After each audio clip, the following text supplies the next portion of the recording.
the Honourable Member for St. George South. I'm very happy at his presence with us this morning with his new neighbour.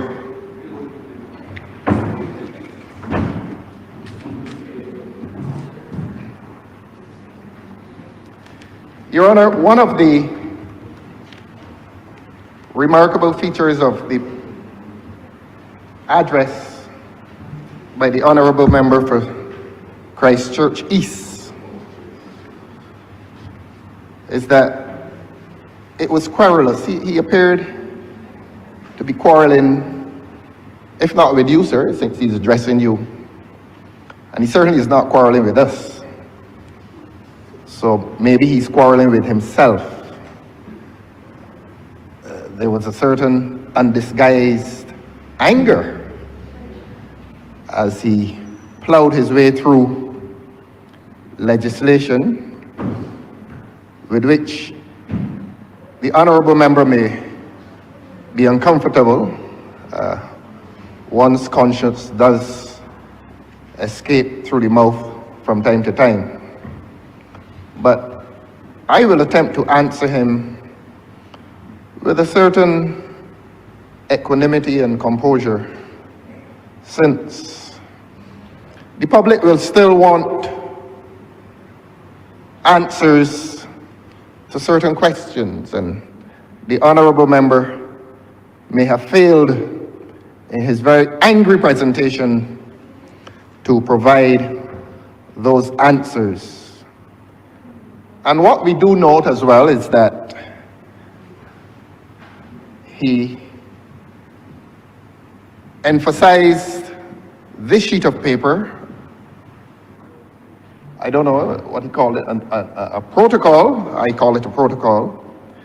He spent about half an hour going through the protocol and far less time dealing with the legislation.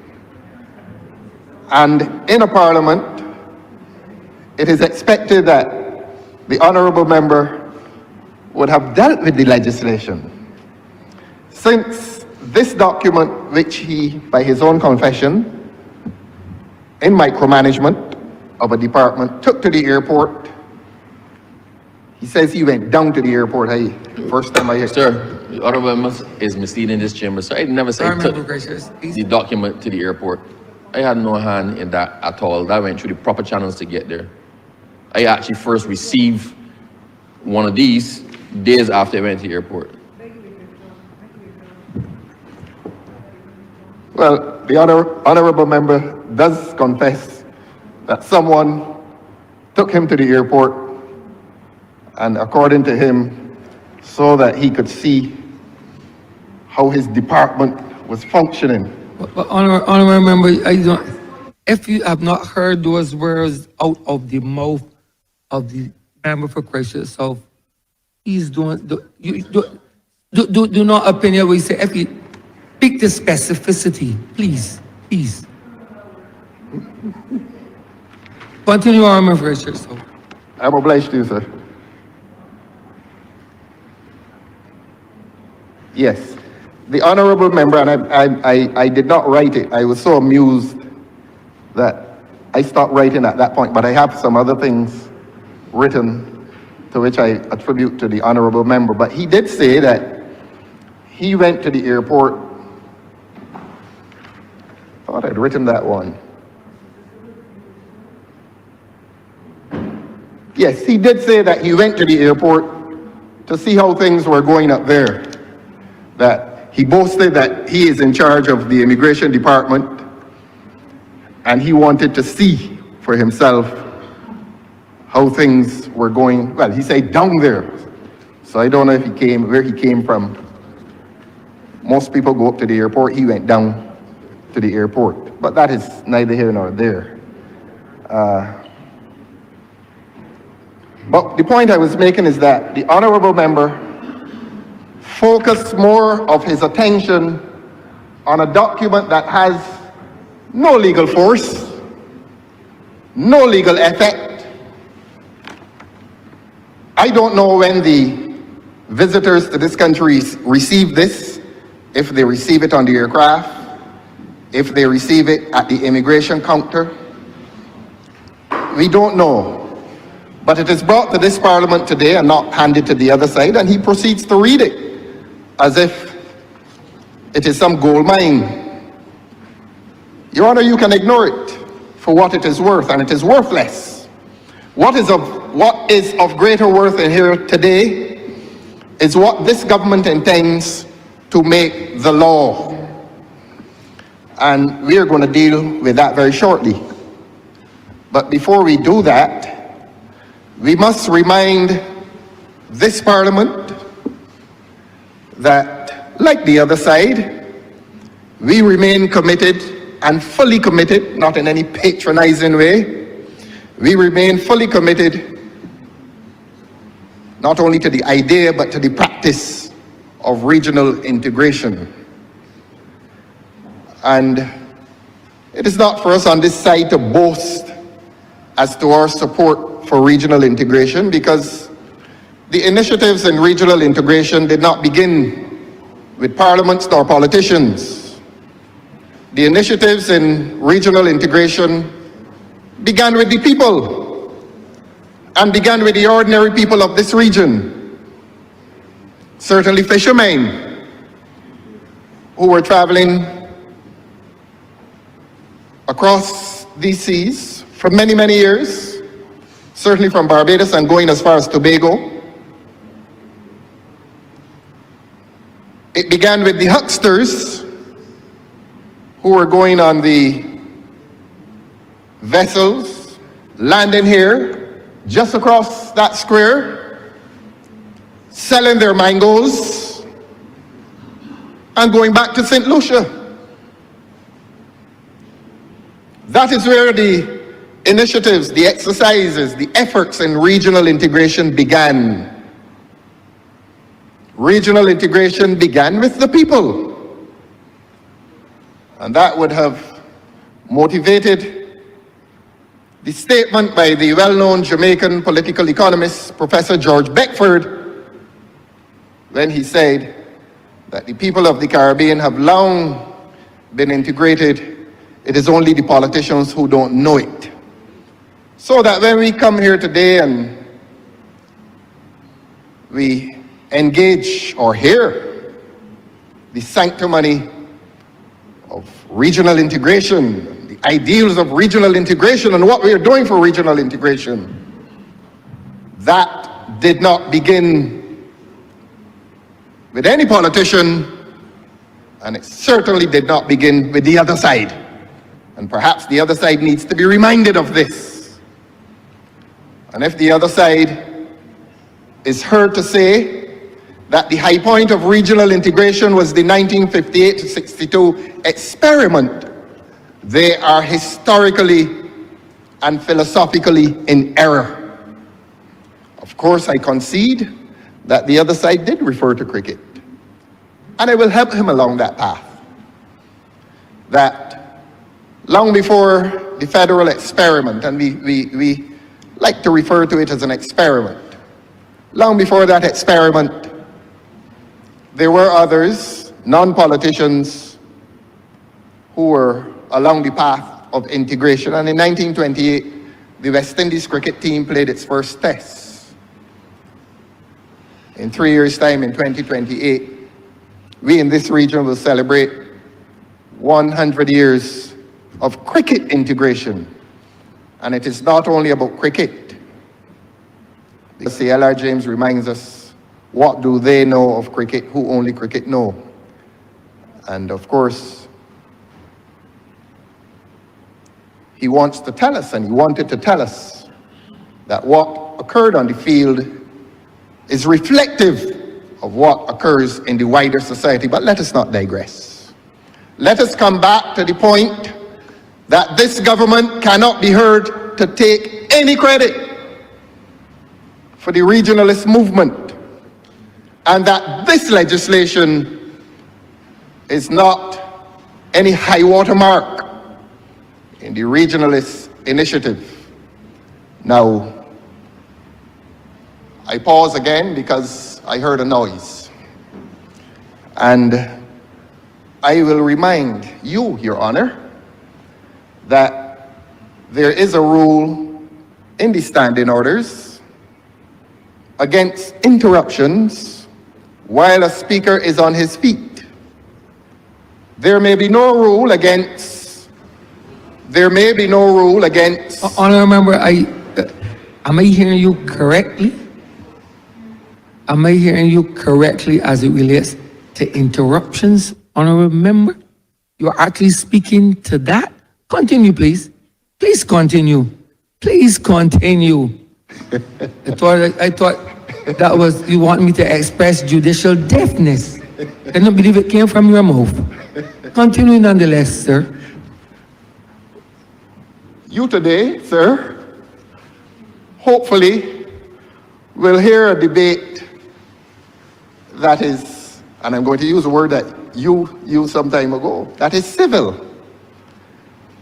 Because I think now, and I hope that you have reached the point as a speaker in which you wish to urge the members to rise to the occasion and to debate what is before the House, and not to treat the occasion of debate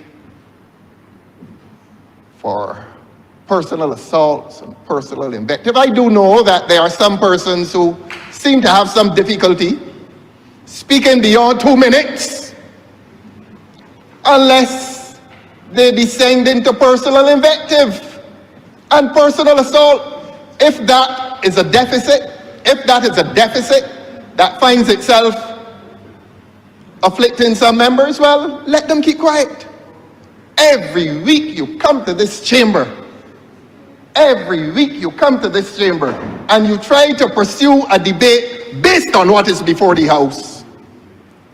Some, and I am myself not going to use invective, but some honorable member, and more than one, tries to engage the discussion, and when those individuals become intellectually and academically tired, it then becomes an occasion for personal assault, personal abuse, invective. Let them keep quiet today.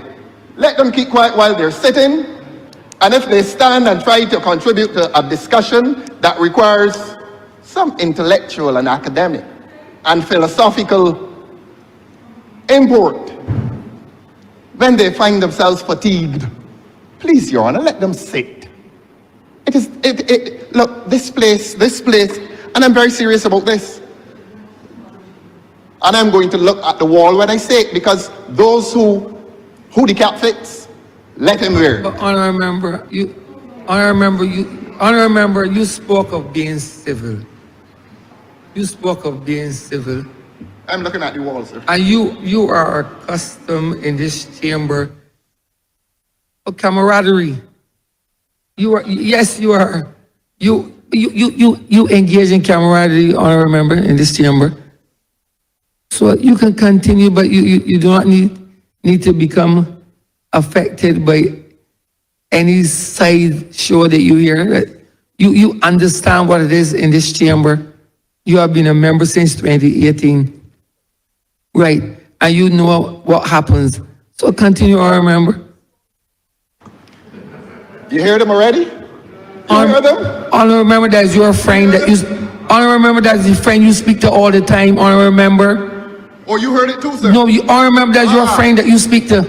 You heard the discourtesy. That is your friend that you are very courteous to, who is also courteous to you. That is your friend. You make it known in this honorable chamber that is your friend. You give her kudos all of the time. You praise her in this chamber, honorable member. You sound jealous, sir. No, exactly. I am. Well, I'll praise you too. No, I don't need praising. She praises you, honorable member. That is your close friend. But I was not referring to the honorable member for St. Thomas. See, you know who you're talking to. Imagine that. I know of whom I speak. When that honorable member rises to speak in here, I don't hear any personal invective. So this is a warning to them today, in the hearing of the public, and I'm not pointing at them. that when they are sent in here to curse people, whoever they are, when they are sent in here to curse people, they do more injury to their own personal, political, and professional reputations than they may be aware of. Let us have an uplifting debate today. And if at the end of my speech, and I give them my ear, and I hear one personal insult, I am going to do what I do every week. I am going to pack these bags and leave and let them speak into the air. This is a parliament.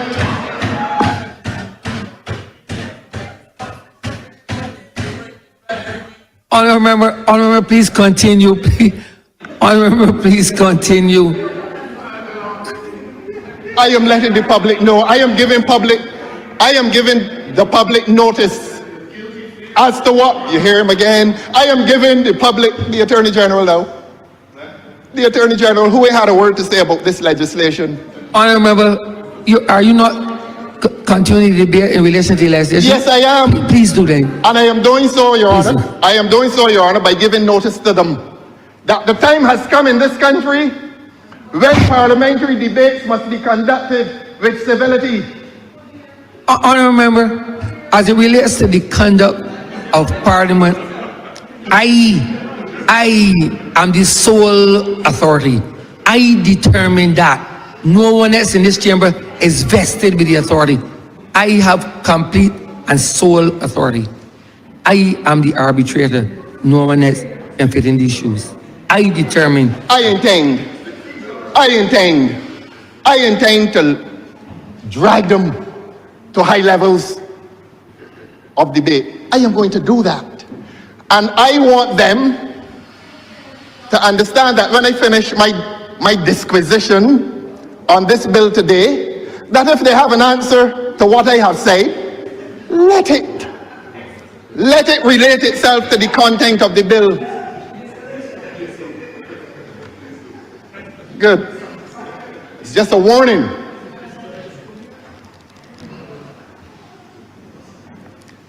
It is Monday, not Tuesday. I think there's a problem. Indeed, Today is indeed. Monday. Continue, remember. Look, and it is Monday indeed. Normally we come here on Tuesdays. But I was told that we are here today because we are trying to accommodate ministerial travel. Honourable member, please continue. That is not a secret. The public must understand why we are here today. And we are here today to accommodate ministerial travel. Every week, a private jet is taken off at the expense. Honourable member, please continue. Yes, I can tell the public everything. I'm going to tell the public everything. Please continue the debate. This debate should have been taking place tomorrow. Honourable member, you have no control over that. You're not vested with that control. Honourable, please debate what is before you.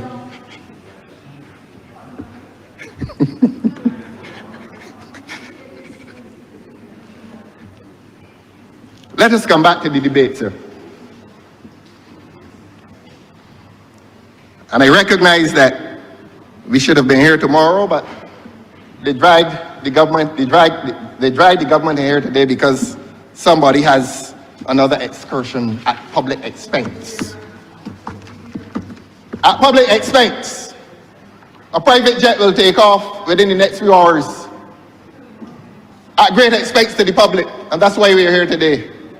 So let them come in and curse when they come. Now, I was on the question of integration, regional integration, and I was saying to the Parliament that no party can by itself claim ownership in the regional integration exercise. Reference is made, of course, and I expect it from the other side, to Federation, 1958 to 62. And if the students, the young students of history must know that what we call an experiment was flawed and destined for failure because it was a political institution without a material or economic base, and therefore it was always destined to fail. And that is why it was so easy for the two major actors in Caribbean integration to first remove themselves, Jamaica and Trinidad. And how history seems to repeat itself. Because two conspicuous absentees from this arrangement today are Jamaica and Trinidad. So that the government comes here through the querulous voice of the Honourable Member for Christchurch East and tells you what a fantastic project this will be for the Caribbean and for Caribbean integration. And not once has he explained the absence of these two important figures, countries, in the exercise of regionalism. The people of this country expected to hear, by way of explanation, why Jamaica is absent, why Trinidad is absent, why is Guyana also absent. Are the people of this region not entitled to that explanation? Are they not? You cannot discuss CARIFTA and then CARICOM and the Caribbean single market and economy unless you discuss those three countries. In addition to Barbados, who were at the foundation of the modern regional institutional arrangement. I say institutional arrangement because my reference is obviously to CARIFTA, CARICOM. And not a word from this government. Not a word. The people of Barbados are entitled to an explanation as to why this movement, or rather, I correct myself, as to whether this movement lacks its credibility for the absence of those three important countries. Why are they absent? No explanation. What we do know is that Guyana has just had an election, Jamaica has just had an election, and Trinidad has just had an election. And we are not going to disguise our association between, or the correlation between this legislative initiative and elections. We are not going to disguise that, and we are going to say that without apology. This government must stop sneaking around this country, passing legislation with disguised intent. And I want to tell them that Barbadians believe that not every motive and intent has been spelled out across the letter of this legislation. I'll come to that later, Your Honor. But we were making the point, further to Beckford's thesis, Professor Beckford's thesis, that the integration movement is not owned by any government, including this one, and least of all this government. And so there was the failure of federation. And recognizing visionary leaders in the late 60s, recognizing the failure of that movement and the reason for the failure of that movement, agreed, including Trinidad and Jamaica. Interestingly enough, the two who pulled out of federation, they joined together and agreed on CARIFTA, Caribbean Free Trade Association. The emphasis then was on economics, trade. And that became CARICOM, which became the single market and economy, because they recognized that the basis of any regionalist movement should relate itself to the economy, which is what the fishermen were doing, which is what the hucksters were doing. Not superimposing on a society a parliament without teeth, and that is not to offend the federal parliament. That is an objective critique of the federal parliament, which, as I said before, and it is my thesis, it was destined for failure because of that fundamental flaw in its structure. It was a political institution without an economic foundation. And of course, the honorable member for Christchurch East referred to it, cricket. And the honorable member for Christchurch East referred to the University of the West Indies. And he is correct. And he referred to the Caribbean Court of Justice, and he is correct.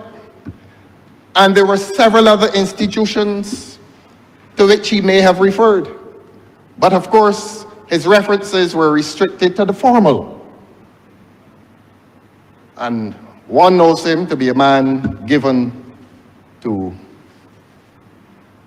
a lifestyle of, he likes parties and so on, but that's his business.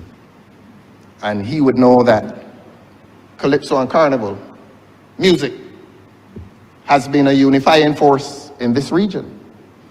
It is not a formal institution, but he knows that as children, our parents were tuning our radios to 610, and I think Radio Guardian 70 something, 705, I think, from way back in the 60s, to hear the results of the Calypso competition in Trinidad, when Sparrow and Duke and these people were winning.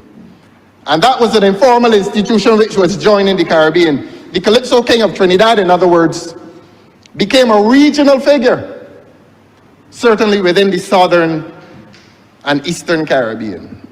And that too was a unifying force within the Caribbean. Informal, but the cultural institution, the arts, music, dance even, were unifying this region for a long time. I say all of that to say, Your Honor, that I don't think this government now will pretend that it has been any major actor in the regionalist movement. And I don't come here to claim credit on behalf of the Democratic Labour Party.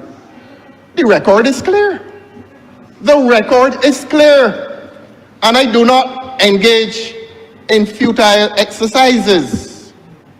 And it would be an exercise in futility to weigh the respective contributions. That is, not only is it futile, it is fickle. Oh, who had the greatest contribution to the regionalist exercise? And if I'm to be kind to the other side, I will concede that the other side, under their expelled former leader, Right Honorable Oinatha, who went to his grave, and he wasn't a member of the Barbados Labour Party. He was not, and I want to remind them of this, that when they come in here feigning praise on that gentleman, I am going to remind them on every occasion that I speak that he left the Barbados Labour Party, cursing the Barbados Labour Party, disavowing the Barbados Labour Party,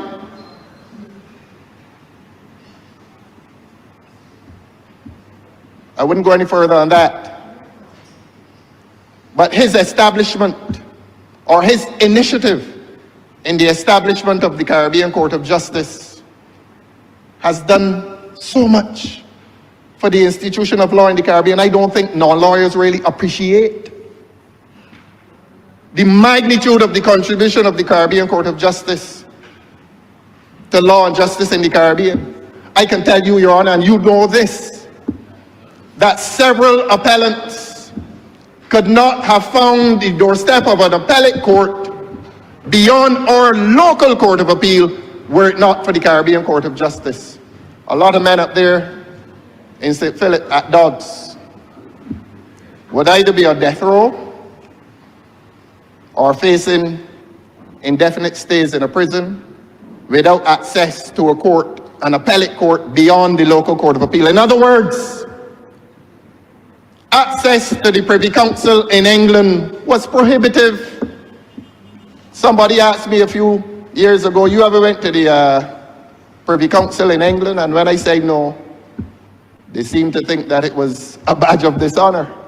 My badge of honor is that I participated in a double appellate system that was local, that was Caribbean, and that offered the opportunity for the poorest man in this country and in this region to find appellate recourse at the very highest level, and at a level that was equivalent and in some cases superior to the Privy Council in Britain.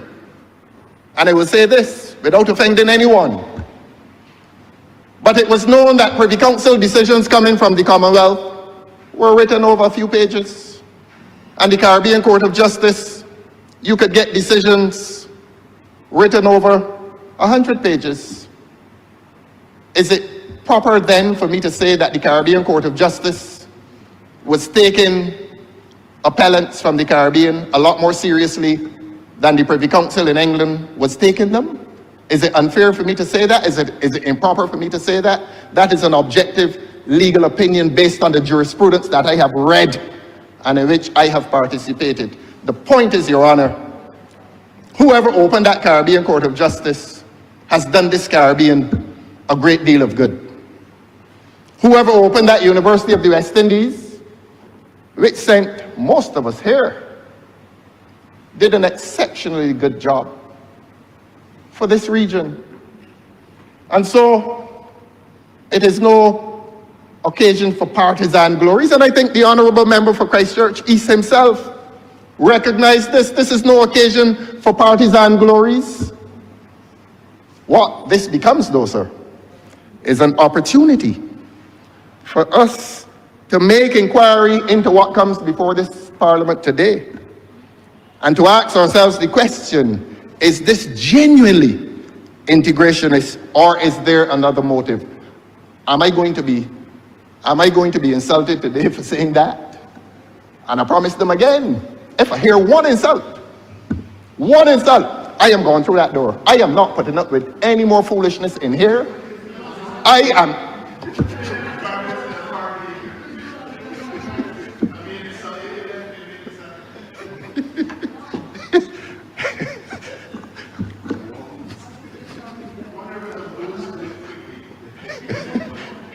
May I proceed, sir? Honorable, I have not stopped you. You have not stopped. You sat down. You know, despite all their faults, they're still funny, you know. That's why I laugh. Honorable, they're your friends. They're not. They're your friends. They are not. They're your friends. The Attorney General is saying that we are not friends.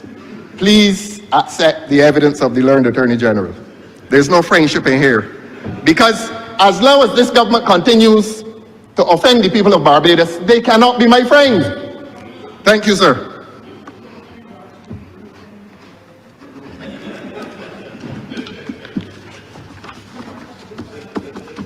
That is your friend. That is your friend. I come now. I think we may have reached agreement that the regionalist exercise, or no party can claim exclusive ownership in the regionalist exercise. If I continue with that, sir, much of what I say will become cliched. So we will depart from that and come to the substance of this legislation. And I did note that the Honourable Member for Christchurch East today came with two documents. He came with, I don't know how to describe it. I had to beg him to see it. He came with something which we probably call a protocol that he is handing out to immigration officers. You know, we had a confession in here today of micromanagement. That's what we had. And I want to say to the Honourable Member through you, sir, that a minister must try not to micromanage a department that falls under him. And there is a constitutional and legal reason why they should not. A lot of ministers probably don't understand that those who work in ministries within their portfolio are not their employees. They're not. They are not their employees. So for the honorable member for Christchurch, that he went up there to see how his department was functioning, he was wrong. He was wrong. That is the business of the permanent secretary. But you know, Your Honor, these are matters of law, and I am not here as any tutor in law.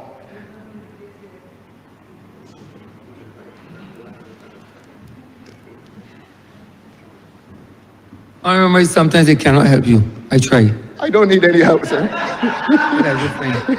That is your friend. I don't need any help, sir. We come back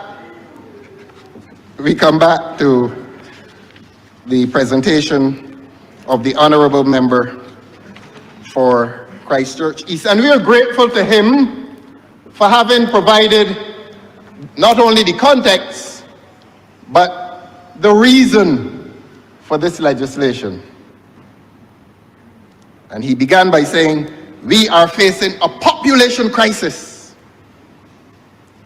That is where it begins.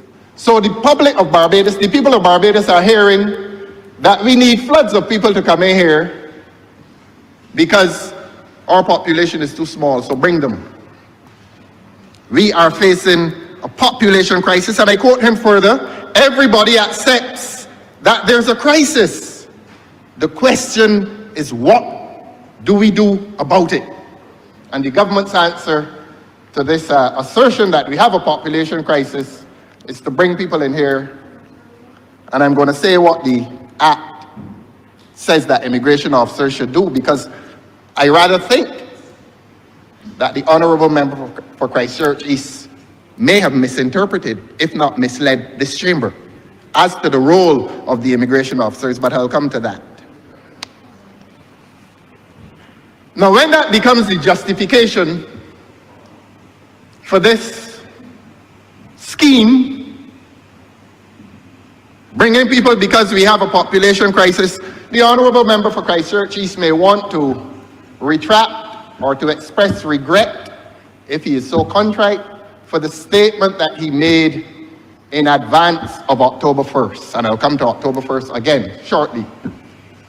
Interviewed by a very perspicacious media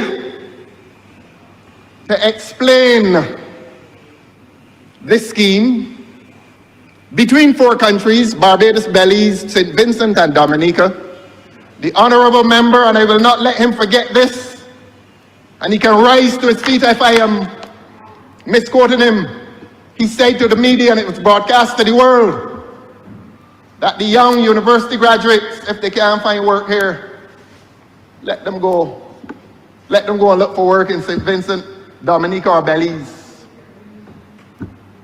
You can get vexed, honorable member for St. Thomas, but look, Your Honor, he said that. This is a gentleman, and I insist that he's a gentleman. Honorable member for... The honorable member is misleading the chamber. If the honorable, sorry, that's the point of order. If the honorable member wishes to quote me, let him quote. I'm not going to give him my words. Let him quote me exactly. I assure you, that was not what I said. Okay. If he's quoting me, sir, let him quote. All right. I will try to summarize what the honorable member is reported to have said to the media. I cannot give a precise quote, but the honorable member has gone on record as saying to the young people of this country between the ages of 18 and 25 of tertiary and high secondary education, and by high secondary I mean fifth form and up. If you can't find a job in this country, leave. If it sounds callous, Sir. Honorable member. Sir. Hold on. Honorable member for Christchurch South. The honorable member for Christchurch is already indicated that he didn't. That is not the quote. He said that. So unless you can give me the quote, please do not repeat. You say you were going to summarize what he is reported to have said. yes, Please. yes. Since the honorable member is keen on rising, let the honorable member say to Barbadians what was the advice he gave to young people in this country, young job aspirants, I will sit and hear him. But I am saying to this chamber, and I'm reminding this country, that the honorable member for Christchurch East told the young people of this country a few weeks ago, if you can't find a job here, leave. Go to St. Vincent, go to Dominica, go to Belize. I will hear him, sir. Honorable member, I will not allow you to repeat that. This is 3 times. Hold on, honorable member for Christchurch South. The honorable member for Christchurch, he's already said he didn't make that quote. Please do not use that quote in here again. Sorry, That's what I'm saying. I asked her to be struck from the record, sir. If he repeats it again, I ask him to leave the chamber. Your Honor. No, please, because it's 3 times.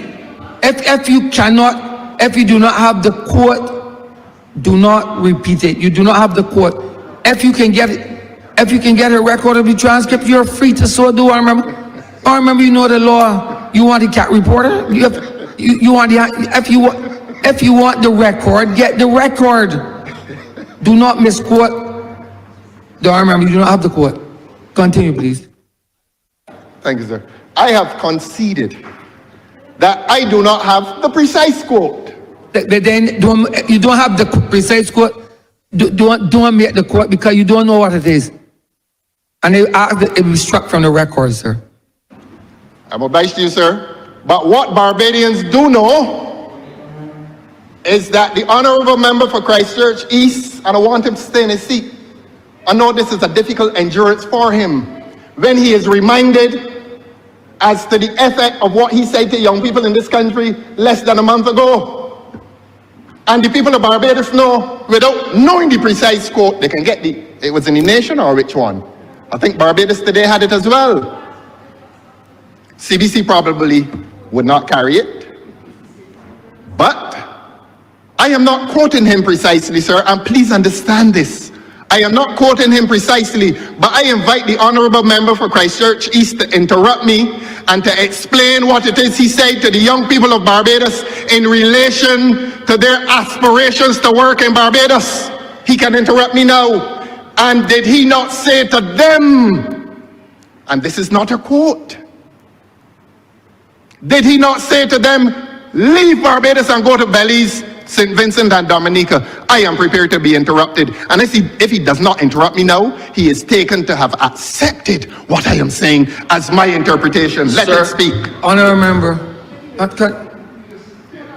I actually, sir, at this point, because it's gone in so many times, sir, it cannot be allowed to stand. And I'm asking that Your Honor rule that be struck from the record. I have already said that. Yeah. Well, I have already ruled. Your Honor, we all accept your ruling. I have already ruled. And if the honorable member for Christchurch East is now telling the public of Barbados that he did not say words to that effect, not a precise quote, I don't have the paper here with me, because I really could have brought it, but I did not expect that the honorable member for Christchurch East would have denied in here that he said words to that effect. He invited young people in Barbados to leave. Honorable member, do not use that quote in here again. This is about the 5th time, and it is I don't know the term disturbing, but you are a mature individual. Very. And I do believe that you read the stand. I do believe that you read the standing orders. I know that. I know that. So continue. Yeah. Continue, please. They are ashamed. He is ashamed. Honorable member, continue, please. Thank you, sir. He is ashamed. I can laugh, you know. But I am backing down. I am not backing down. Honorable member, could you kindly continue? Yes, I will continue. Honorable member, the stand order speaks to repetition. You have said that 5 times. Well, I was asked to withdraw the quote. Right. So, but you have said that about 5 times. Continue, please. I want to know, a ruling has been given. I want to know if the effect of the ruling is to embrace the honorable member if he is saying that he did not invite the young people of Barbados, as I have indicated. Has he distanced himself from the statement? Is he saying that the statement was not made? Is he saying that the media misquoted him? What is he saying?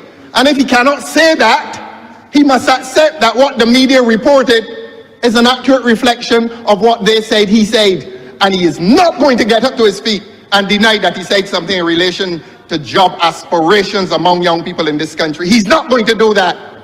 Because you had a whole 2 weeks to do it and you haven't done it over the last 2 weeks, and now come into a parliament to deny it. He is coming to a parliament. The Honourable Member for Christchurch East is coming to a parliament today to deny that he invited the people, not quoting him. Please, if you go there, you can. If you go there, my honourable member, I'm going to say it in language which he may love. He extended an invitation to certain young persons in this country to depart in peace on a job. Look, you don't comb your beard.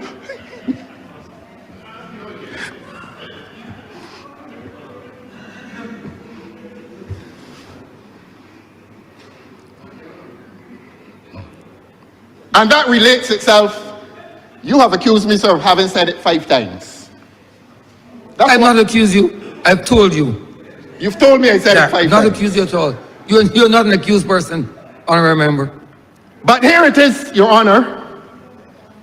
Well, I am going to accuse not the honourable member of having said something like that. I am going to accuse the editors of the media houses of having quoted an honourable member here, whoever he is. I am going to accuse them. I'm not accusing anybody in here any longer. I am going to accuse them of having written a story in which they were invited, the young people of Barbados, and you know, they were invited to leave. But I will say this as well to the public, because I am addressing the public as much as I'm addressing you. You are hearing me immediately, but I want the public to hear me, and I want the public to hear that they were interviewed, that in the aftermath of the statement made, whoever made it, the young people of the University of the West Indies went into rebellion. They can shoot as much as they want. The truth kills them. The truth kills them. And Your Honor, when those young persons were interviewed, they did not speak highly of this government. Is it so difficult to hear those truths? Is it so difficult to become aware of how much this government is offending people in Barbados? Is it so much to hear how much or how poorly the young people of this country think about this government with this initiative? That there must be a fundamental contradiction between liberal invitation, and we don't object to liberal invitation as an ideal because we have indicated to them before that regional integration began with fishermen, hucksters, West Indies cricket teams, musicians, all manner of mankind. But in comes this government in 2025, and I'm saying this now, I'm not quoting anybody. In comes this government in 2025 and causes a rebellion among young university students in this country. They are on record, Your Honor.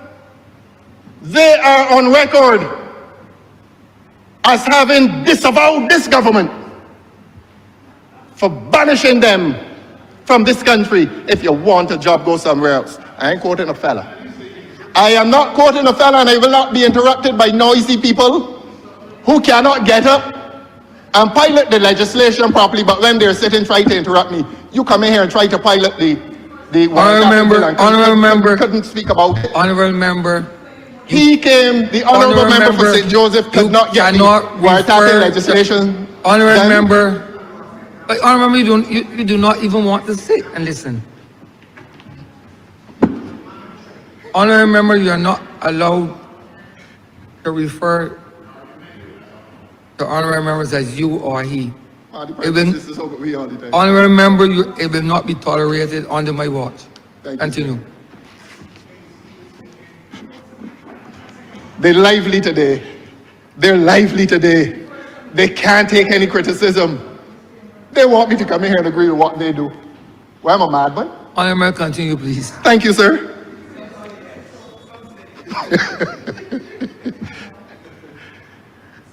And they find it hard to accept. They find it hard to accept that 100% of young people at the University of the West Indies who were interviewed despise this government for what this government is doing to them. That this government is failing to provide a foundation of employment for the young people in this country, for the young people of the University of the West Indies and the Barbados Community College. And they are ashamed. They are ashamed, and justifiably ashamed. Thank you very much.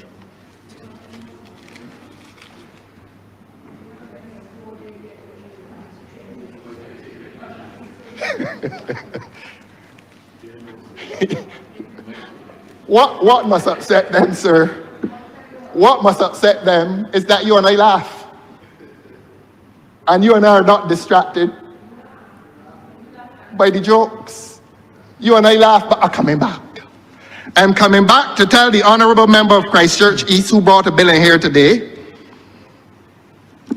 that the people of Barbados and the young people of Barbados are expressing disavowal, not of regional integration, but they're expressing disavowal of the intent to banish them to other countries. That while this government is coming here saying that there's a population crisis and there are needs for people here, the same government is expressing a desire to expel our young people. I say so. Object to that. I say that this government, by its words and actions, is on the cusp of expulsion of young talent.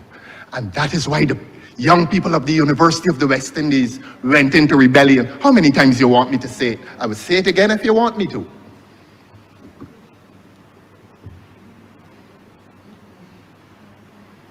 Now I'm going to come to another point of the honorable member's speech. And this one is interesting. Some time ago, we held a press conference. I don't really refer to extra parliamentary activities in here, but this needs to be said. We held a press conference and told this government,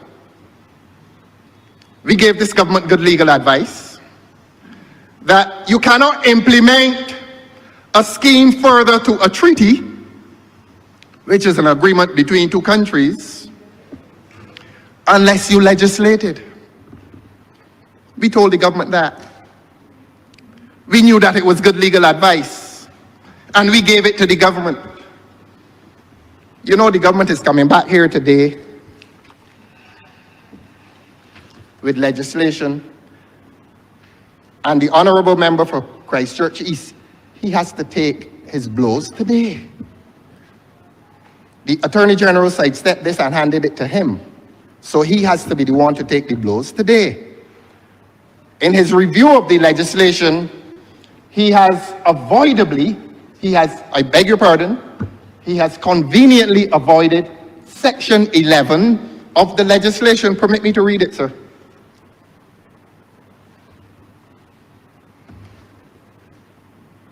Permit me to read it, sir.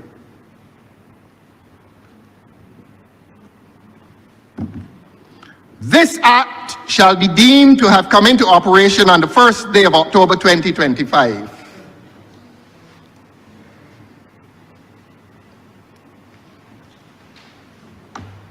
With respect, sir, the honorable member is misleading the chamber.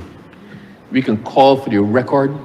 I specifically, when I went through the various clauses, ended with that one. Clause 11 provides for the bill once passed to be deemed to come into operation on the 1st of October 2025. You can call for the record. There was no avoidance of anything. If the member is at a loss as to what to say, then you should just stop and let's go to lunch. Yes. You want lunch? I'm not surprised you want lunch. You're the first honorable member. Honorable member, continue, please.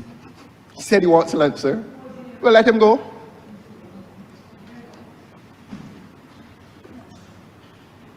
He may have quoted it, and I should properly accuse him of not having explained to this chamber and to this country why this bill, which he hopes to become an act, will be retroactive. And it gives justification to the charge that we made. We told this government, we told this errant government, we told this error-prone government that you could not implement the terms of a treaty unless you had legislated. That is straight law. That is straight law. You cannot implement the terms of a treaty unless it becomes incorporated into local law. That is straight law for those of us who did international law. And I don't accuse the honorable member of having done international law, but he obviously heard what we said, and the fact that he has brought this after our press conference and backdated it to October 1st is evidence that he now accepts that what we were saying was true. And that at this very moment, with the 10 or 11 people in Barbados, according to his reckoning, he also said today, in disappointment, I quoted him, "We are not getting any flood of people coming in." How disappointing. How disappointing for a government that was looking for large numbers to distribute them. I suspect they were looking for at least 60 to put 2 in each constituency, but that has not happened. I understand they've only had, Your Honor, they've only had 11, and therefore the honorable member admits that today. But we make the point that what we said just subsequent to October 1st, when this government said that a scheme was in place, we answered and said to the Immigration Department, BRA, and the Electoral and Boundaries Commission that no scheme is in place because Parliament had not intervened. Parliament had not passed the law. And this government impliedly now accepts what we said because they're backdating it to October 1st. But of course, I quote the honorable member for Christchurch East, I beg your pardon, of having said today, and I quote, "We are correcting missteps, if there were any. We are putting wrong things right. We are putting all the ducks in a row." Much as it pains the honorable member to hear his own words thrown back at him, I am going to read it again. We are correcting missteps, if there were any. We are putting wrong things right. We are putting all the ducks in a row. Is that not a fair commentary as to how this government has been functioning here? Is this not reminiscent? Which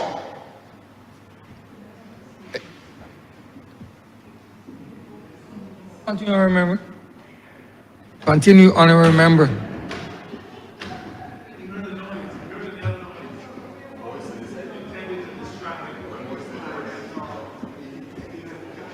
you don't hear a lot from that honorable member. Honorable member, continue, please. You don't hear a lot from that honorable member. The last time he made a noise was when he took a lash in his head up at Foundation School last year. Let us proceed, sir. Some food fight they had up there.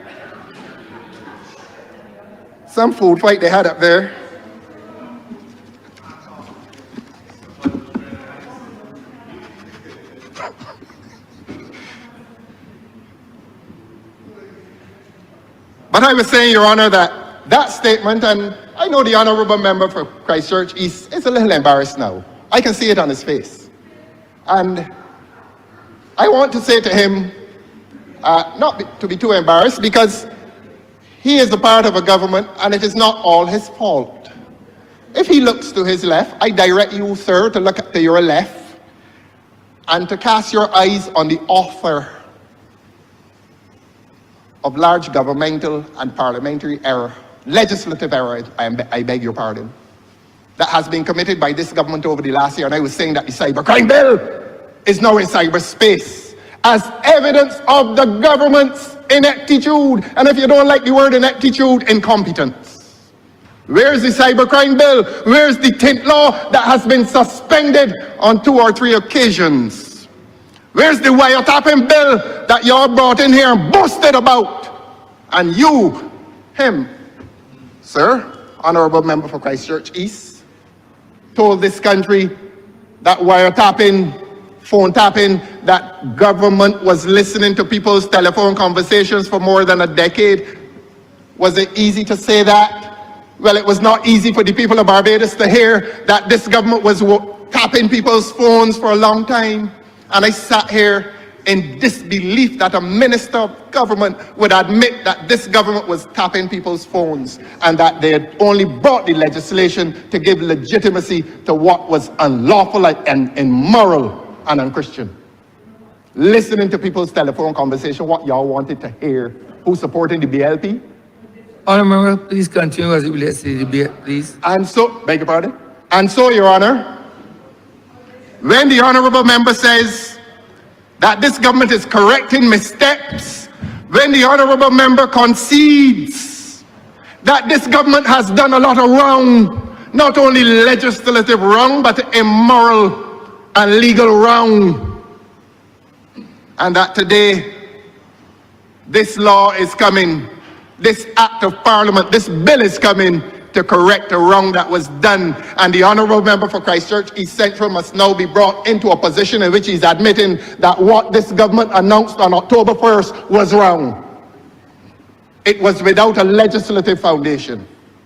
And the honourable member for Christchurch East is so candid today to now admit that. And he admits that the reason for Section 11 of backdating this to October the 1st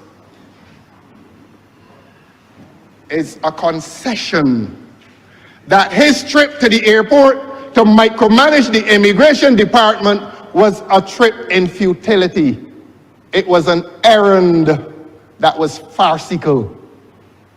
It had no legal weight. His micromanagement of the immigration department was a legal error. And I say to you today, sir, that he has admitted that it was a legal error. This is not a government with any good record in legislation. Look at all the evidence. It is there. I went back to cybercrime. I went back to tint, with which this government is still threatening the people of Barbados. Tint legislation. What y'all trying to do? What is this government trying to do to the people of Barbados? Merely bringing legislation here as evidence of ineptitude, as evidence of their inability to run this country properly. And this legislation today is yet further evidence of this government's inability to run this country when they implement a system before legislation. It is as serious as that. It is as serious as that. We are putting all the ducks in a row. What does that mean? The young people at the University of the West Indies are ducks? That y'all are putting in a row to shoot down their ambitions, their legitimate ambitions, when you admit that they can't find a job in this country in accordance with their qualifications and education? Are they ducks in a row? The last time I saw ducks in a row,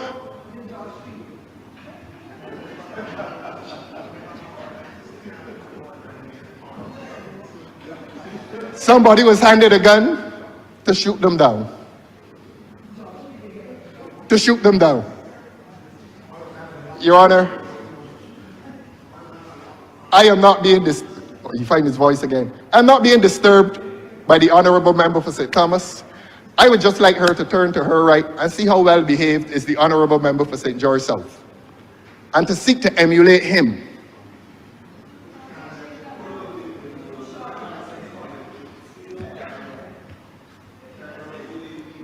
And so the honourable member for Christchurch East, he also said, I like to be on hand. You imagine, look, the public servants in this country are now hearing that a minister is confessing that he interferes in the work of the most junior officers in the ministry, and he ought to be ashamed, and he looks ashamed. And if he looks ashamed and he feels ashamed, he's right for being ashamed. You cannot go into any government department telling people you like to be on hand. They're not his employees, sir. I've said this before, as a matter of public law, as a matter of constitutional law, as a matter of administrative law. A minister has no business up there supervising junior ministers. They are under the authority and the active supervision of the permanent secretary in your ministry. They are not your employees. Their relationship to the state is a relationship of service, not employment. Am I supposed to come in here every week and give lectures in basic constitutional and administrative law? Well, if I'm forced to do it, I will do it. And I'm not being arrogant. I believe that the time has come when the people in Barbados need to understand their rights, and when the public servants in this country need to understand their rights. And no public servant in this country is subject to the supervision of a minister. I have to shout that. You understand, they understand the danger of what they're doing. They understand that that system has been implemented. That system was invented so that political victimization and intimidation would not occur. It is not there because somebody felt like inventing a rule. It is there to insulate service from power. And ministers in this government have a lot of power. And ministers in this government, under the direction of the Prime Minister, have been wielding and exercising power to the disadvantage and the victimization and the intimidation of public servants in this country. And when you find a minister of government saying that he went up to the airport because he likes to be on hand, I don't know why the CEO didn't put him out, put him off the premises. And so, Your Honor, we have found no justification for what is brought to this chamber today. If, as the honorable member says, the justification for the legislation is to populate this country, go and tell that to the unemployed. We are pro-integration. We are pro-integration.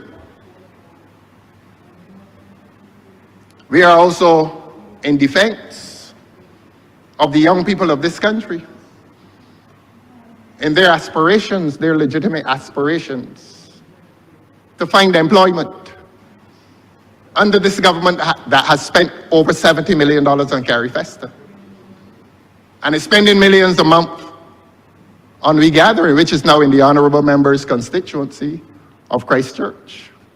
And so the young people of this country are weighted under by a government that is not finding avenues for employment for young people, but are finding avenues for squandermania. $70 million spent on Carrie Festa to show off to people that we have money that we don't have. You heard what the World Bank said last week, that this economy is in trouble. You heard what Mr. Abed said, and I beg his pardon for calling his name, but what Mr. Abed said is consistent with what the World Bank is telling this government. Ineptitude, incompetence, and I haven't begun to speak of corruption. And if I begin to speak of corruption, I will say that that monstrosity at Newton was awarded to a contractor without having gone to tender. And that if it had properly gone to tender, the permanent secretary would have known. But we've had a minister come to this house today to admit micromanagement, that the permanent secretaries in this country have been laid off. They have been laid off by governmental tyranny. And we have a minister coming here today to admit and to confess that he went, and I quote him, to be on hand. What is your business there, sir? What is his business there, sir? But let us press on with this prosecution of this government. I have to say this is now a prosecution of this inept government.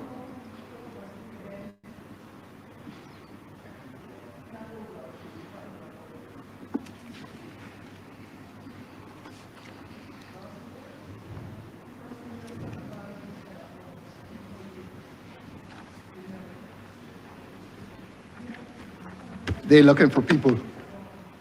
They're looking for people. And if all the evidence is there,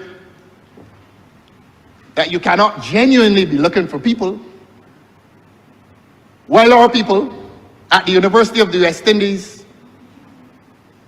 are expressing doubt that they can survive in this country. And in addition to that, I want to say, if this government is looking for people, talk to the nurses at the Queen Elizabeth Hospital, which is on the verge of collapse under this government. When the nurses are taking home $2,400 a month, and several of them have applied to leave this country, the brain drain is well underway under this government. Well underway. $2,400 a month, and several have applied to enter the United States of America. Yes, drink some water.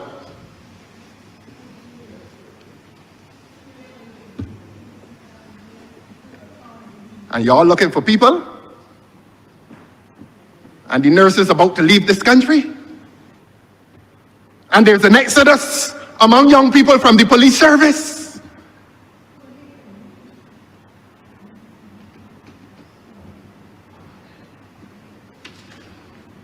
I find this government guilty. The people of this country find this government guilty of all manner of infractions, and I'm not going to list all of them today. And that is why legislation is not trusted.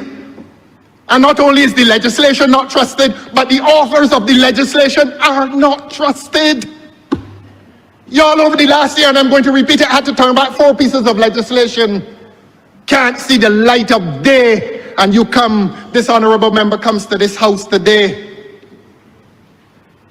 and spends about 7 minutes on the content of legislation and spends half an hour on a useless document. A useless document that has no force in law. But you know when it gets useful? I'll tell the honorable member when it gets useful. I'm going to read, I think it is 3. I'm going to read it for the honorable member.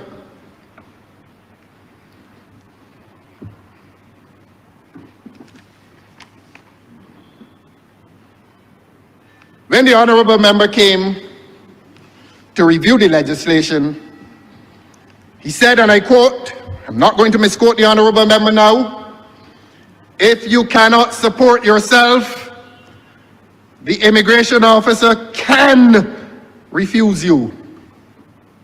That's what the honorable member said in here today.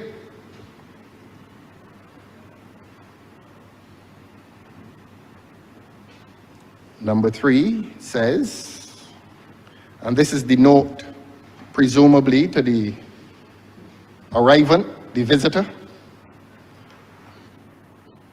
"Upon arrival at the designated port of entry, you shall be granted indefinite stay status." Now, both cannot be correct. So that when we accuse this government through its ministers of being in a state of confusion, as John Milton stated in Paradise Lost, both of these cannot be right. Because the minister's assessment, analysis of Section 3 of the legislation is that the immigration officer can refuse you if you cannot support yourself. Yet, number 3 of the protocol that he read is contradicting what he said in his presentation here today, which is correct, sir. "Upon arrival at the designated port of entry, you shall be granted indefinite stay status." The public that listens to me, have been told and have learned that when legislation uses the word shall, it is mandatory. It is something that you must do. You know that, sir. You're one of the few lawyers in here. Sir, I raise a point of order. The honorable member is misleading the chamber, and in this one I think it's inadvertent. I have sat down in the hope, sir, that he would just get to the point and have ignored a number of other points to interject. But for this one, so as not to convey the wrong information to the public of Barbados, the Immigration Department and the stats in Barbados count arrival as once you pass immigration. That's what we call landing the person.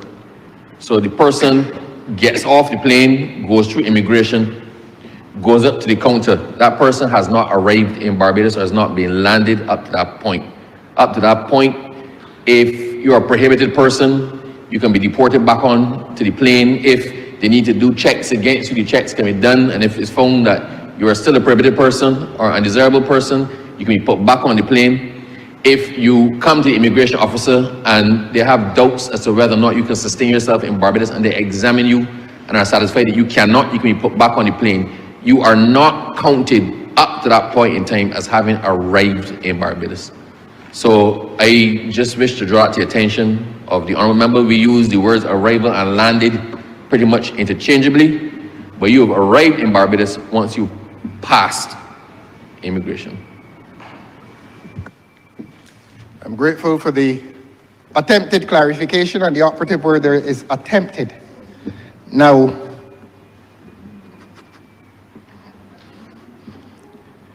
Section 3, let us add to that attempt to clarify. Section 3 of the legislation reads as follows, Your Honor. Notwithstanding Section 13 of the Immigration Act, Cap 190, but subject to Section 8 of this Act, A, an immigration officer shall permit a freely moving community national to enter and remain in Barbados indefinitely. That expresses itself to have been made subject to Section 8. So therefore, we take the public to Section 8. Regulations. And Section 8 gives the minister, and I'm going to read it, the power to make regulations. The minister may make regulations for giving effect to this act. Have any regulations been made? And if they have been so made, why has this parliament been deprived of sight of those regulations? You're making them in secret. Where are they? If they are not brought to this house, they are not law. Are there any regulations? And if they exist, where are they? Why are they not with this house?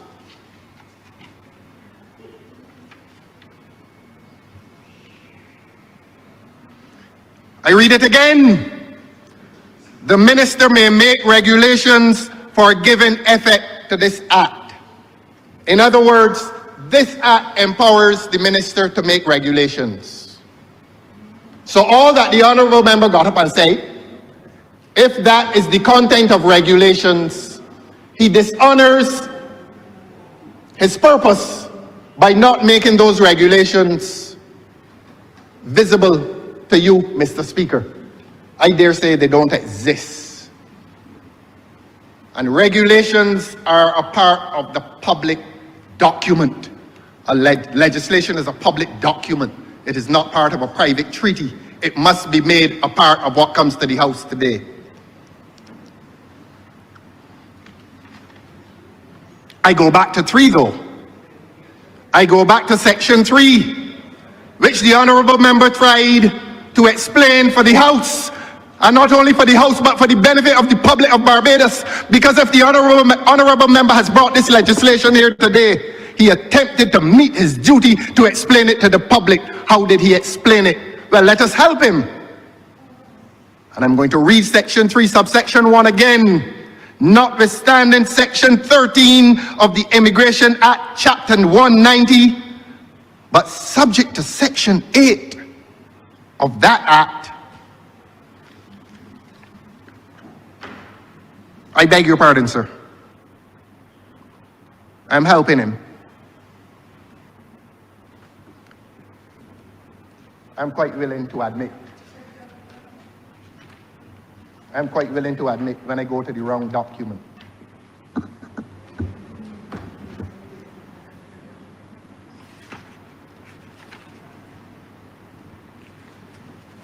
See, if he was following what I would have said, he would realize that I went to the wrong document. But he's not following, he's afraid.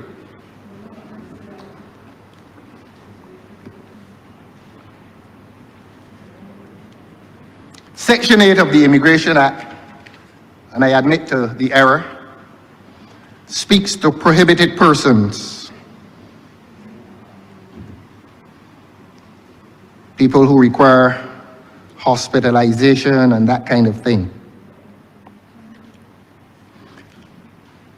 and undesirable persons who may be threats to the security of Barbados, not to Section 8 of this act. I beg your pardon, sir. But still the point is made that this act says that unless the immigration officer apprehends or discovers that the person is a person described in Section 8 of the Immigration Act, he shall, the word shall, permit a freely moving community national to enter and remain in Barbados indefinitely. What the public now hears is that unless a person is a person mentioned in Section 8 of the Immigration Act, and I'm big enough to apologize to the honorable member, but the point still stands. And Section 8 of the Immigration Act speaks to prohibited persons. And under the law, under this law, the immigration officer, except in relation to prohibited persons under the Immigration Act, he must. The word shall in legislation means must. The immigration officer under this legislation has lost his discretion. So when the honorable member went to the airport to supervise them, he ought to have told them that there's a sense in which they have become rubber stamps. That the immigration department, the chief immigration officer, has lost his discretion. That unless the person is a prohibited person under the statute, under Cap 190, under the Immigration Act, Section 8, the immigration officer now has no discretion. This means that the Immigration Department of Barbados now becomes unlike that of most immigration departments in the world. They have lost their discretion. And this government has told the Immigration Department that it must allow all persons from those three countries entry into Barbados. And I think the honorable member was duty-bound to explain that to the public of Barbados, that the Immigration Department under this legislation has lost its discretion, that they must allow all persons from CARICOM, from those three countries, I beg your pardon, into the country, so that while we are banishing our young people from the University of the West Indies and the young nurses from the Queen Elizabeth Hospital and the young police officers who are expressing disaffection towards this government and dissatisfaction with their service, while they are to be banished from Barbados, the Immigration Department has lost its discretion in terms of refusing people entry and stay into this country. And this is the state of play in Barbados, and it is not play. It is a serious dilemma in which this country finds itself, and that is not a statement against regional integration. That is a statement in defense of the rights of young people in this country and across the Caribbean. That is what it is about. But as I said, Your Honor, the honorable member spent very little time on the legislation. And the honorable member came, he left Section 3 and jumped to Section 13. And I admit to the error in referring to regulations. But while admitting the error, I think the government still needs to tell the public of Barbados if any regulations have been made. The government still is duty-bound to tell the people if the minister has made any regulations for giving effect to this act, and what is the content of those regulations, and what they will be about. But we come to Section 13 of the Act. of Cap 190, I beg your pardon, sir. That is the Immigration Act. Yes, Section 13, I beg your pardon, sir.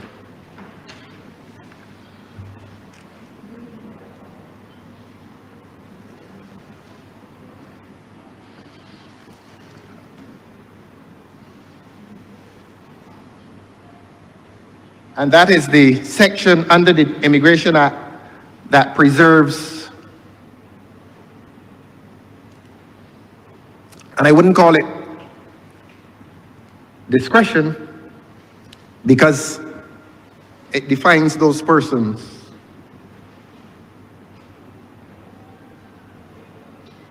who may be permitted. And the corollary of permission is prohibition.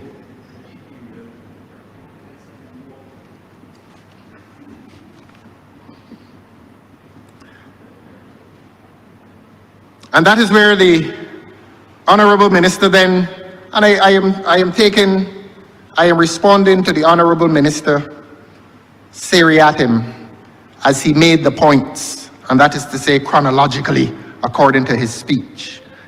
And we heard the lament, we are not getting any flood of people coming in. That was a lament that we heard here today.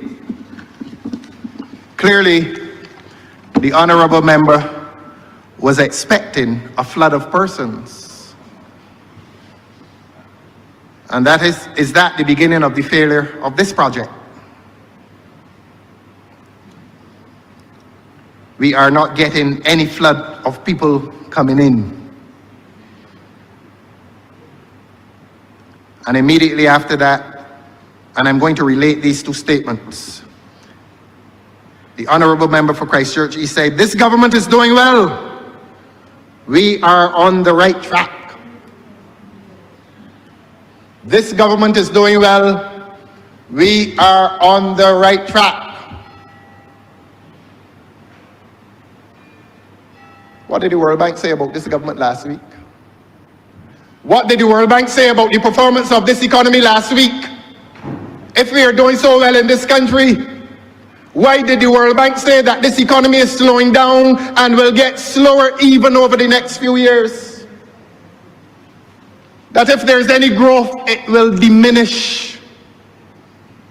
And that it is diminishing, obviously, and I believe I said this before and I'm going to say it again, that is consistent, and I'm not going to call his name this time, with what the well-known businessman in Bridgetown said, that a lot of people in this country are suffering. And as I said elsewhere, and I'm going to repeat it here, it is a condition of truth that suffering must be allowed to speak. That truth is not exclusively located among the well-to-do, who always speak well of life in a country. But the suffering must be allowed to speak as well, because unless they're allowed to speak, the entire truth is not told. And that is a lesson this government must learn. This government must stop boasting and patting itself on its back, in spite of non-performance of this economy, which is hurting a lot of people in this country, hurting a lot of people. It is not only the gunshots that are taking lives, it's the cost of living that is taking lives as well. And this government comes in here boasting that we are doing well and we are on the right track. Tell that to the World Bank. Tell that to the gentleman who owns the store in Bridgetown, who says that the number of people begging alms are increasing from year to year. Is this government so deaf to the reality of life in this country that let me get the number correct, sir, that 28 people come in here and somehow seek to convince themselves that this country is doing well, and I haven't left what is before this house today, sir, because what is before this house has social and economic implications. And if this is an attempt to rescue this economy, it is a failed attempt, and it will fail all the more because, as I have said, too many of our young people are taking flight. The brain drain is alive and well. It is well underway. speak to the nurses at the Queen Elizabeth Hospital who fall under the management of mismanagement. And I have no apology to make for that. They fall under the management of mismanagement. They fall under the national management of an economy in which a government spends millions of dollars on revelry, and a hospital is on the brink of collapse. A hospital is having to beg for $100,000. Beg, yes. They put an ad out begging for $100,000. And more than $50 million was spent on Carifesta to impress our neighbors that we are doing well. The people of this country are being ripped off. The people of this country are being ripped off by governmental squandermania on things that we don't need because this government's priorities are wrong. Too much suffering is in this country. And we must lay it at the step, on the doorstep of this inept government.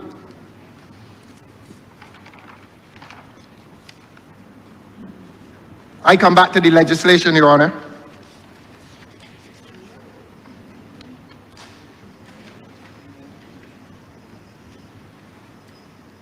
Now, the Honorable Minister has pointed to the legislation, and he has told Barbadians that these persons will be allowed to be entered on the register of electors in 3 years.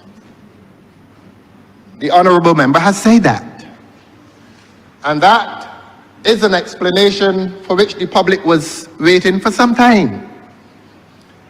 And in the event that the public accepts that, and in the event that we in this House accept it, all of us,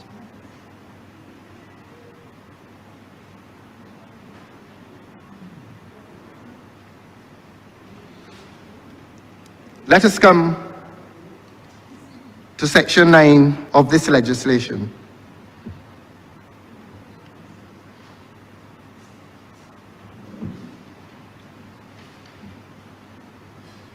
Which is saying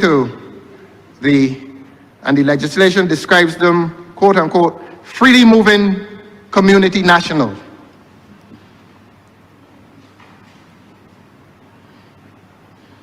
That they will be placed in accordance with the Representation of the People's Act on the voters list. At Section 10, it says that those persons under the Barbados Identity Management Act presumably shall receive their identification cards. And the Honorable Member for Christchurch East has told this country that after 3 years, and we are grateful for the clarification, late as it is, but that after 3 years, these things shall come to pass. I have no intention of quarreling with the Honorable Member for Christchurch East with today's clarification. But what I will do now is that I will ask the Honorable Member to explain the administration of this act. And one expects that if the act has been implemented, well, not the act, if the agreement is being implemented across these 4 countries, and Barbados, according to the Honorable Member, is allowing persons to come into this country on a one-way ticket, is it not a breach of reciprocity that one of these 4 countries is saying that you must come with a return ticket? I repeat, the Honorable Attorney General is attempting to help me, and I'm grateful. If he were cursing me, I would ignore him. But I heard him, and it's an attempt to help interpretation, and that's how a house should be. I thank you. I thank you. Please spread that among your colleagues. That this is a place of civil discourse. Yeah. Disquisition. Disquisition. Disquisition. You need a greenback moment, my friend. Look, stop throwing me off. Reciprocity is the issue here. In terms of the administration of this act, they can't distract me, you know. I just pause.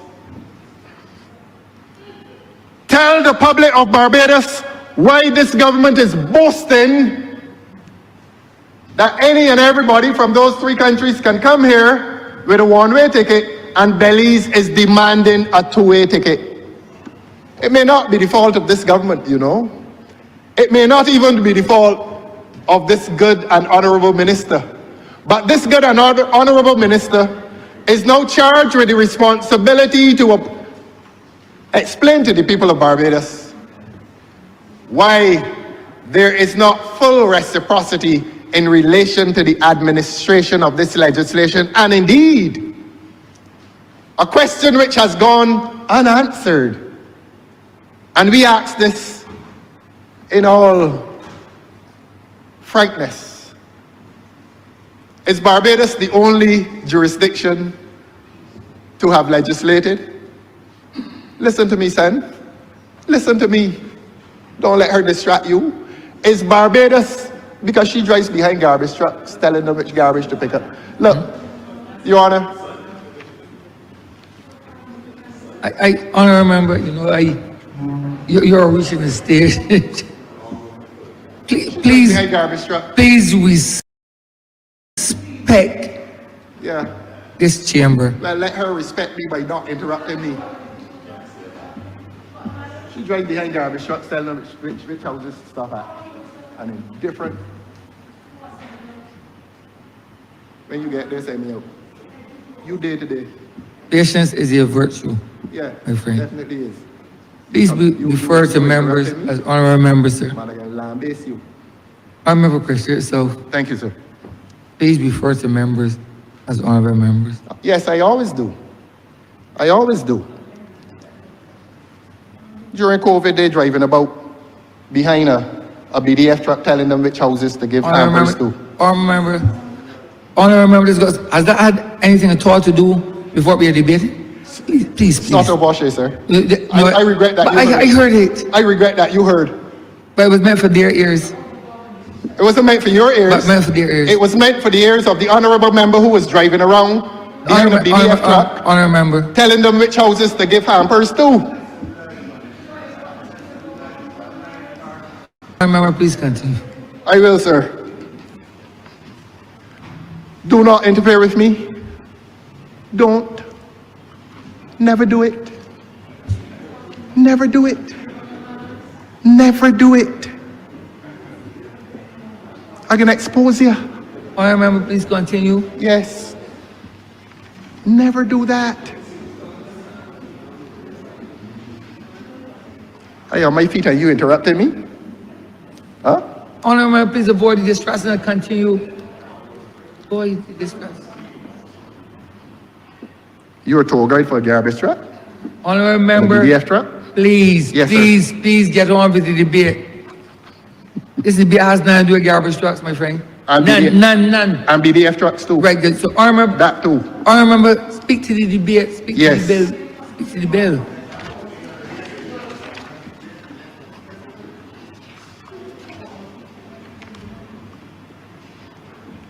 And so if there were fears as to this legislation relating itself to instant voting, the good and honorable member for Christchurch East has probably allayed those fears today. And the public is grateful to you. And he is so surprised to hear me say that. But that is something that that the public was waiting to hear. And if the sum total of what the honorable member says today is that these people who come in will not be allowed to vote in 6 months, the public now breathes a sigh of relief. But the honorable member spoke to voting. And the public has another question as to perhaps a more sinister design behind this legislation. So having allayed the fears as to voting, the public is grateful.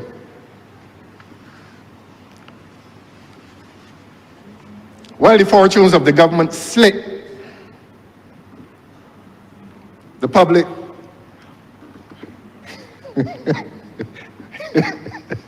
I'm sorry, sir. I have a very good sense of humor, you see. She's sitting next to a short man, you know, insulting him. You hear her, sir? But we are speaking about the fears that have been allayed. Now, there are other questions, and I'm entitled to ask those questions. And you see, while the public is out there whispering, I am duty-bound to come here and to speak in tones that will be heard, in decibels that will be heard by this government, without fear, and there's certainly no favor. But is there a hidden and sinister aspect to this legislation? And the public expected the minister to address the issue of citizenship that has been sold in certain other countries. I will save them, and I will not refer to the names of those other countries, but the Easterners. And when I speak of Easterners, I'm talking about Europe and Asia. I don't believe in the concept of the Far East, because I don't know where the Far East is far from, tell the truth. Nobody. There's nothing called the Far East. Everybody's located where they are. But if passports and citizenship have been sold to Easterners and persons not so far east in other CARICOM countries, some of which may be party to this agreement, which this government hopes to make legislation, will they be numbered among those CARICOM nationals who will come to Barbados and who must be given entry and indefinite stay, with the immigration department having lost its discretion to exclude them? That is what the public wanted to hear. And the minister's address this morning has been silent on that issue.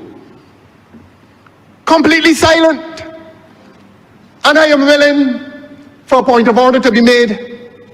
I am willing to sit and hear what shall be the situation when an Easterner who bought a passport from one of the signatories to this treaty, when he or she comes to Barbados, will the immigration department lose its discretion as to his intention for indefinite stay? It is a question I ask, and the public of Barbados is entitled to an answer. I am willing to sit and hear the answer to that question. Because this arrangement may not only be about Caribbean integration, this arrangement may be about opening doors.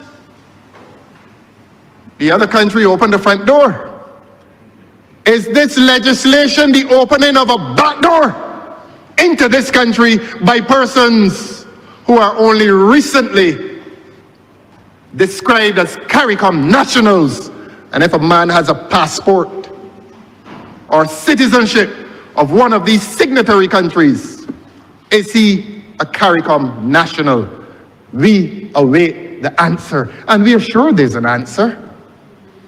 And we have made concessions as to the Honourable Minister's explanations, because this is a parliament, a place of speech, honest and candid speech, a place of truth. And if that is a question that the public is asking, give the public an answer. May I sit, Your Honour, while the Honourable Member answers? Or is he reserving his answer for his final reply?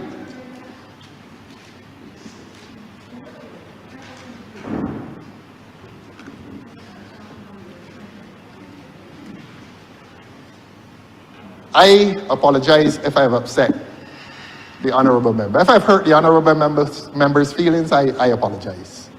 But all I'm asking for is an answer to a question that is being asked out there.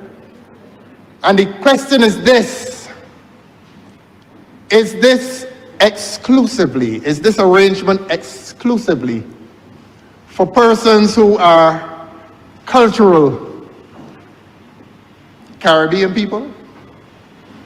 Or is it an arrangement that extends to persons who are now legally Caribbean people? And that's a legitimate question, you know. What is the answer?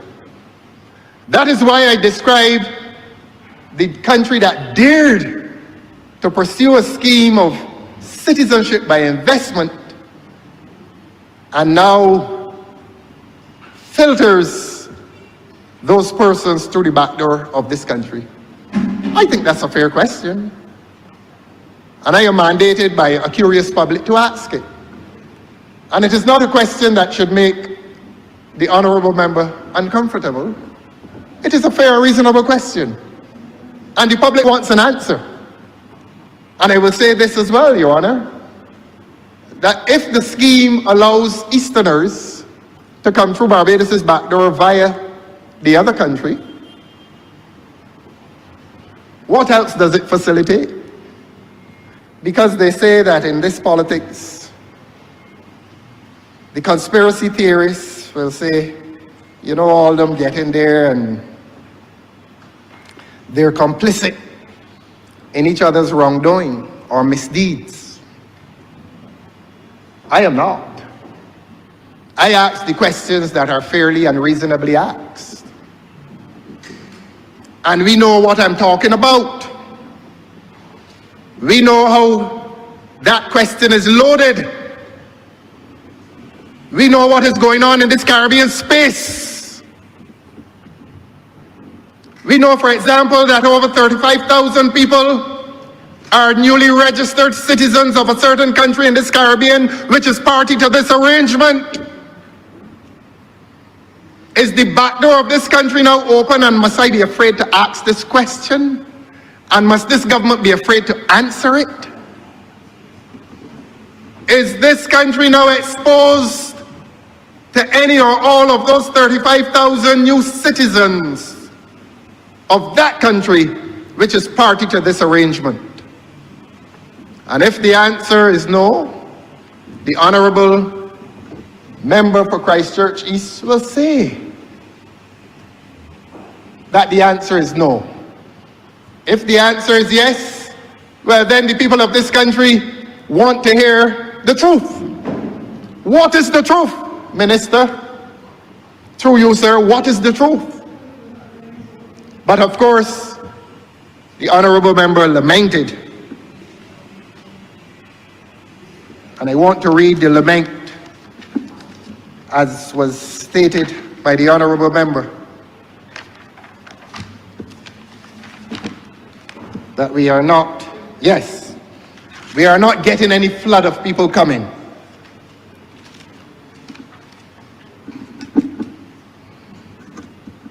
Should not this scheme of liberal movement have been subject to some limited control? Should it not have been? And is that an unreasonable question? And is that an unreasonable concern? And I will explain why I say that. I had to explain recently what is the state And I did not explain then what is the nation state. Because we hear about the state, and then we hear about the nation state. And people are confused because sometimes they use the words nation and state synonymously. They're not synonymous. The nation is cultural. The state, of course, as I've explained recently, is that human community that exercises sovereign power within the geographical area. But the nation is about a homogeneous group of persons who are citizens of a geographical area.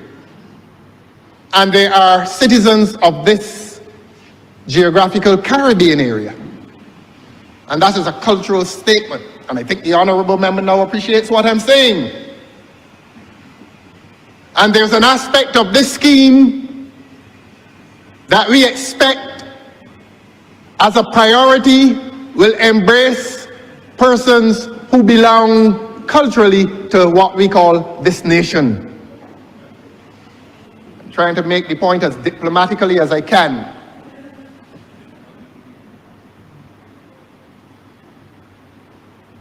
All citizens do not fall under this scheme, do not fall within what we describe as that homogeneous entity called a nation. In other words, I ask the question again. Are there Easterners or further west, Middle Easterners who will become beneficiaries of this scheme? And who can turn up with a passport? Beg your pardon, sir? I say it loud, I can sit down. Honorary. Oh, he's trying to. He's not. I'll say, oh, he's not. Oh, he said he's hungry. Continue, Honorable.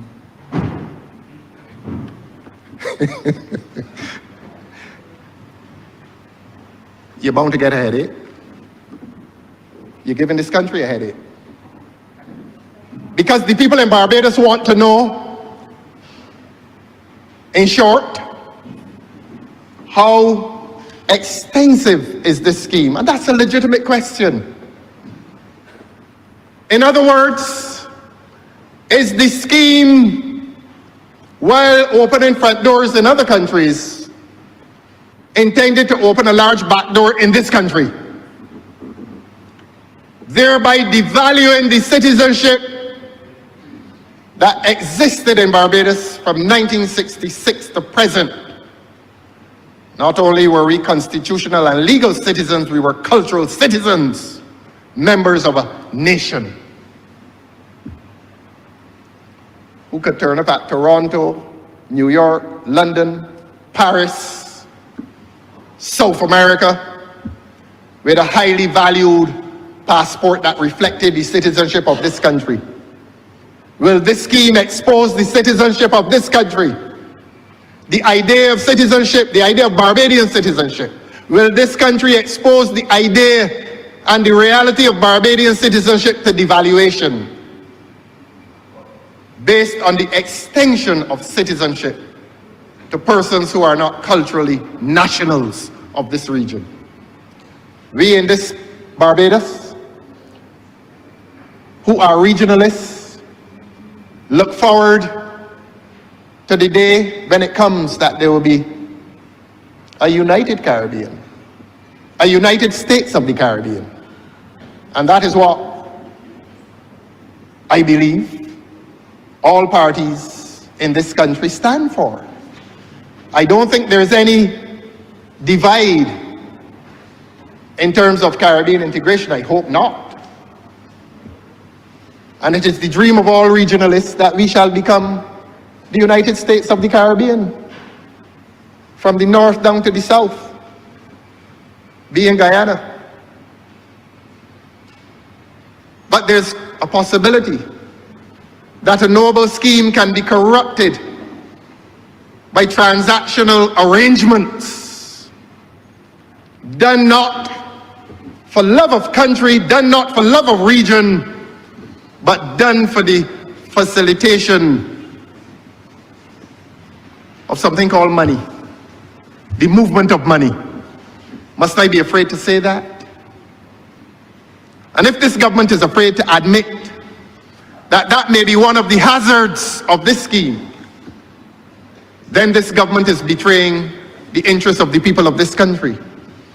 That what looks pretty on its face, what looks like another pretty scheme in regionalism, is exposed to corruption by persons who are only interested in finding havens for large amounts of money.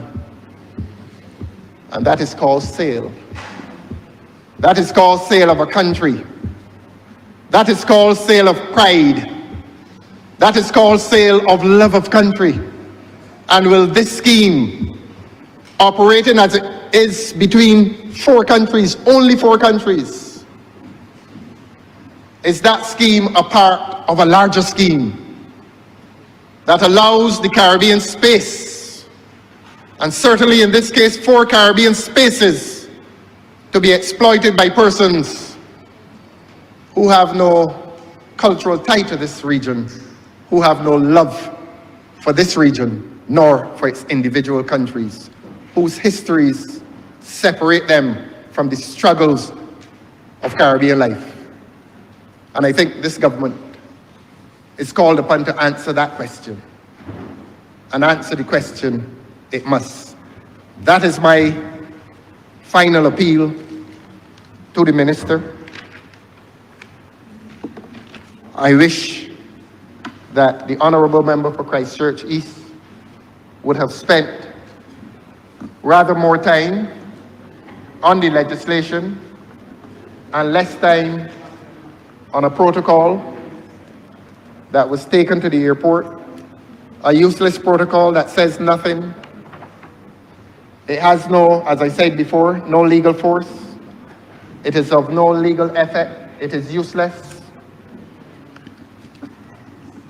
And merely to close by asking this government, why is it that there are 3 pieces of legislation which are related one to the other, and this becomes a zone of great suspicion? Because as magnanimous as I have been in concession and praise, so must I also not cease to inquire of this government as to why there are 3 pieces of legislation which marry themselves to each other.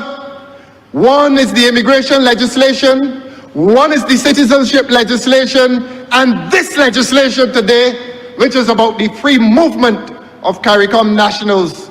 Those first 2 pieces of legislation have been referred to a joint select committee for public submission. In other words, so that the public can be consulted as to the worth of those pieces of legislation. And if this government were acting proprietoriously, this government ought to have brought those 3 pieces of legislation, including this one today, and joined them in a cognate debate. But for some reason, this government has separated today's legislation from those 2 pieces of legislation, which have gone to the Joint Select Committee to be further sent to the public. And I repeat, Your Honor, that these 3 pieces of legislation touch and concern similar interests. Why is today's legislation being separated from those 2? What is so different, what is so special about this legislation that it is separated from the other 2? Is the answer blowing in the wind? Is not the public entitled to become suspicious? And I asked again, on this basis, that these 3 pieces of legislation touch and concern the same broad issue of immigration, of citizenship and of free movement into Barbados. This one, which will be retroactively applied to October the 1st, is being treated differently from the other two in a situation in which they ought to have been a cognate debate, and for the public I explained that all three ought to have been debated together. This rush job, this disturbance of the Chief Parliamentary Council to rush legislation here today, to facilitate a scheme in relation to which there are too many unanswered questions, including the questions I've asked before. Why, government? Why is this one being treated differently? Why is this one rushed to this Parliament today and backdated to October 1st? What is so important? What is so hasty about this one? What is within the nature of this one that brings it to this Parliament today, Monday? They couldn't even wait until Tuesday, or that's to accommodate the flight of the jet tomorrow, the private jet. Tell the public, government, what is so different about this one. Tell the public, government, why it had to come in October. Tell the public, government, why it could not wait, why it could not be suspended with the immigration and citizenship legislation. Tell the public, government, and tell them the truth. Okay. No, I'm stopping. I'll let them get lunch. I'll let them get lunch.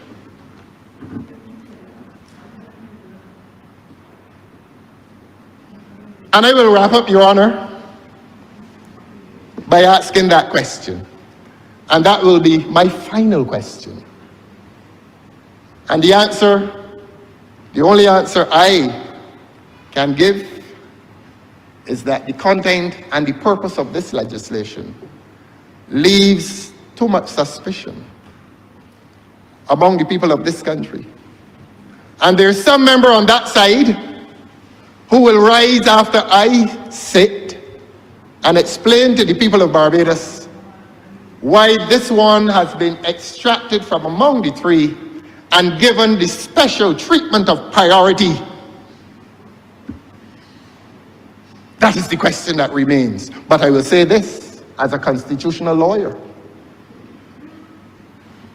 I will say this as a constitutional lawyer, that the Constitution of this country still is responsible for the definition of citizenship. And you can do all you wish, unless reference is made to the Constitution in relation to citizenship within this 9 pages of haste. This little dagger that is stabbing at the very heart of democracy in Barbados.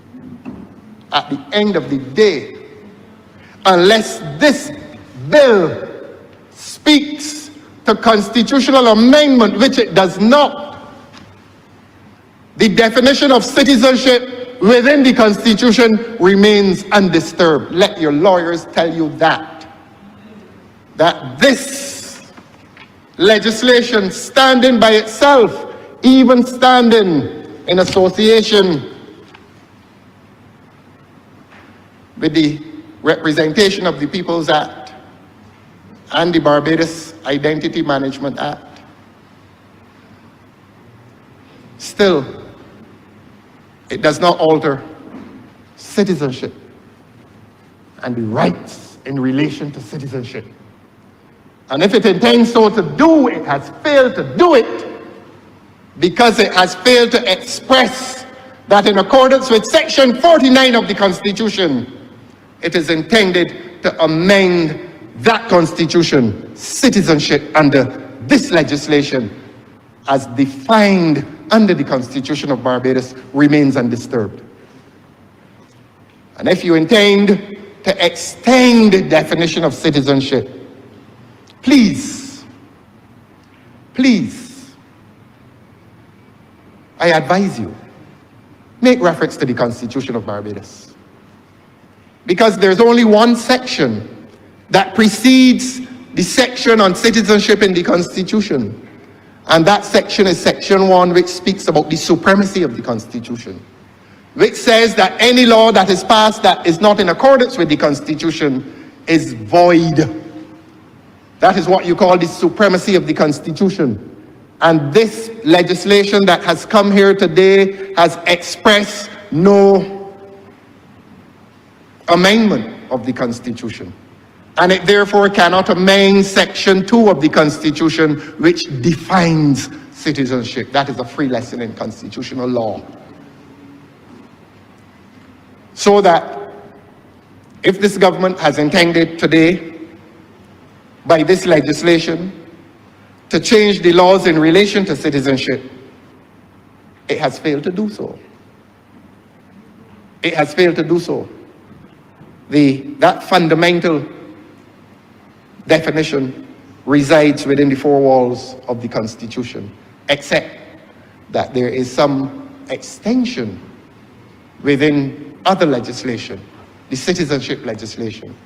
But as I said, that citizenship legislation in its new form has gone to a select committee. And therefore, it is incumbent upon me to make the point again, that if that has gone to a select committee, why not this one? And impels the question, why has this one been done with this haste? What is the hidden purpose? What is the hidden aspect? What is it that makes this so important to be done retroactively to October the 1st? What is it? Those are legitimate questions that we have asked, and we are seeking answers from this delinquent government. Your Honor, I'm grateful for the time that you've extended to me. I'm obliged, sir. Honorable Leader, Government Business.